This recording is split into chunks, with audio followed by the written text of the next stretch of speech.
on the rim now. We got another game, the one out here on the west side. Grizzlies, Warriors. Warriors, they won the season series 3-1. We know that the winner plays Houston and the loser will play the winner of the 9-10 matchup. This is going to be interesting. Third time in 5 seasons that the Warriors find themselves in a play-in. Look, the way their regular season ended was not ideal. The loss to the Clippers being the very last game and then a couple of games they probably should have won.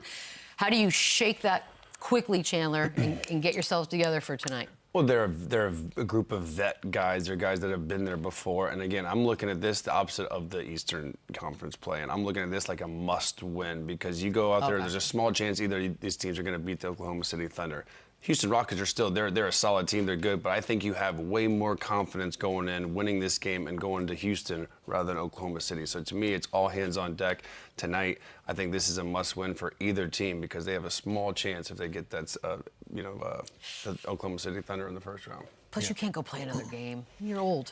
And I know the whole they haven't won a play-in, but like you're telling me the big games that Steph and Draymond and Jimmy Butler have played in, they get rattled in a play-in. I don't really think. But that's well, then explain how they haven't won one. We can't ignore it though. Yeah, you can't ignore it. It's only been 3, first of all, right? 3, 4. 3. I mean, but that's 3 years. that's 3 years. Maybe if they lose tonight, I'll look into it and think it's okay. Then it's science. Maybe tonight's the night. Yeah, I think maybe tonight. I think they win this game tonight. But again, when you're 0-3 and playing games, it's hard to overlook that. It's hard to overlook that. I'm not a superstitious guy. I won't give it that much. But again, these are games that they haven't performed the way that we're accustomed to seeing them play. And so being back in that scenario, it got to be something you at least take a look at. And it's not like this young team, though. I don't think they're hanging their head. Oh, we could have had home court. I don't think they're that group of I mean, they're guys, probably angry. But I also think they're arrogant enough to not even feel like they were supposed to lose any of the 3 that they've already lost. Yeah. Well, that seems like a really weird, delusional place to live. Well, you're a champion. Right? No, I get it. It's either you're at the mountaintop or I'm going to play in and this don't work out for me. We should have won. They're like, no, that's not how it works. I wonder, is it going to be more about the Warriors are going to win this game, or are we looking at Memphis as like not really sure what happened to them down the stretch? Which one is this tonight, Lou? I think it's more about the Warriors. All right. I think it's their game to lose. And again, the All-Star weekend, can't ignore the fact Draymond went out and said, we're going to win the championship this year. And here you are. This is the first step of making that a reality. And so they're the only team that's put that expectation out there. They're the only team that has actually accomplished that goal 4 different occasions with two of these guys and with that head coach. So this is more of a game for them to lose opposed to it being a surprise if they won. If they lose, they don't make it out of this thing. Is that championship window officially closed? I don't think it's closing. You re-sign Jimmy Butler. You go and make the splash. Everyone praises how much better of a difference he's made, which I agree. They are a much better team with Jimmy Butler in the lineup. Their defense is better. Their all-around offense, their movement, everything's better. Podziemski's been great. Kuminga's back in the lineup. He's been great. So I think they still do have pieces to grow with these guys. Now, Draymond, Steph, Jimmy, they are a year older. Yep. I think they need to see one of those big jumps from Kuminga and maybe move one of those guys to the bench next year if this doesn't pan out. They got to tweak something. And obviously they're going to be active in free agency and things like that. But I don't think just by losing this, it kind of closes that gap. They still have Steph Curry. They still have Draymond. They still have Jimmy Butler. And they still have young assets like Moody, Pods, Kuminga to kind of build with for the future. So I don't think it's completely smoked, but it's definitely a letdown for sure. I think it'll be still open for Steph Curry. Now, this group, as we know it, if they don't win in the play-in this year, the championship window is closed. But I don't think it's closed for Steph Curry. I think he's the one guy that's safe, that will be there. He's gonna finish his career in Golden State, and with that, at his age, I'm pretty sure they're going to continue to put pieces around him like they just did with Jimmy Butler. Like they'll go into the summer and continue to put pieces around him for him to compete for a championship. Now, does that championship look the same as it does now? I don't think so.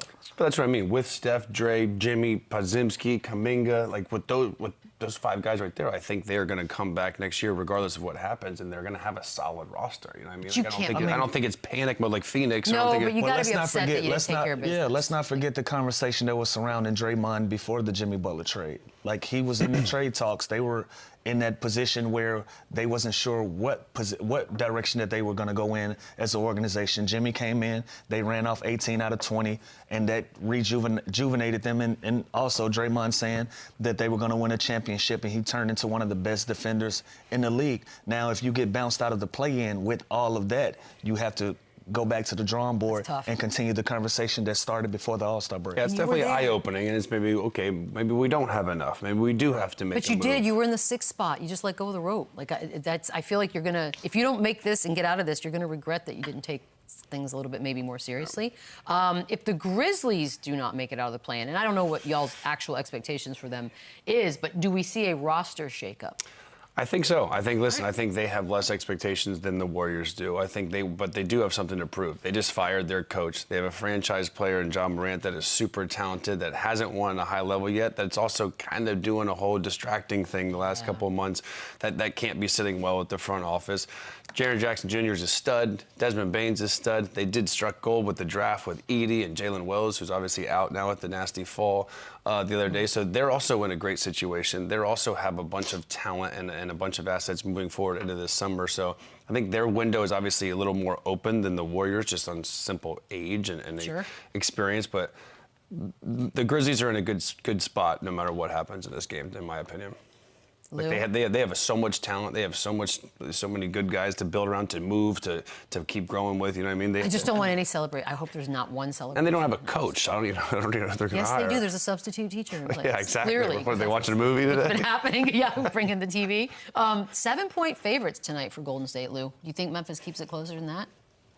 I don't think so. I think the Warriors handle business, and I think they do it in dramatic fashion on their floor. Like, again, we know the pedigree of this team. We know what they're made of, and so if I'm lining up both of these teams, and I got Golden State on their home court, I'm saying Steph Curry to the moon. Good Lord. It's possible these days. It is possible. It would be empowering for men if he could do that. That's true. It would be really great. I would love it. Astronaut. Yeah, I mean, listen, 7's a lot, but I'm kind of with Lou here. I think the Warriors take care of business early, and I think they run them out the gym. Same game parlay on this one. Also kind of fun. You got Steph with your 30 to Ja 25 or more. Made 3 or more threes. Desmond Bane with 15 points or more, and Jimmy Butler with the assists. Chandler, are you taking this one? No, I don't think so. What's the killer? There are more than it's one. A lot of John Morant. It's a lot of stuff. I mean, it's just a lot. Jimmy Butler, 6+ assists. That's. Yeah, I mean, I don't know. I just don't know. It's a lot of things have to go perfect. Odds, though. I know. Why are those odds so good? Yeah, a lot of people think he would do it. Yeah, I don't know. Yeah. That would be the one thing that I wouldn't be sure on, and plus the 3+3s for John Morant. That's 3 celebrations. Oh my God, how many weapons can we come up with? Slingshot, arsenal, slingshot, a trident. All right, we're gonna take a quick break. When we come back, he's here. There he is. He's getting mentally prepared. Darius Garland's back. Oh,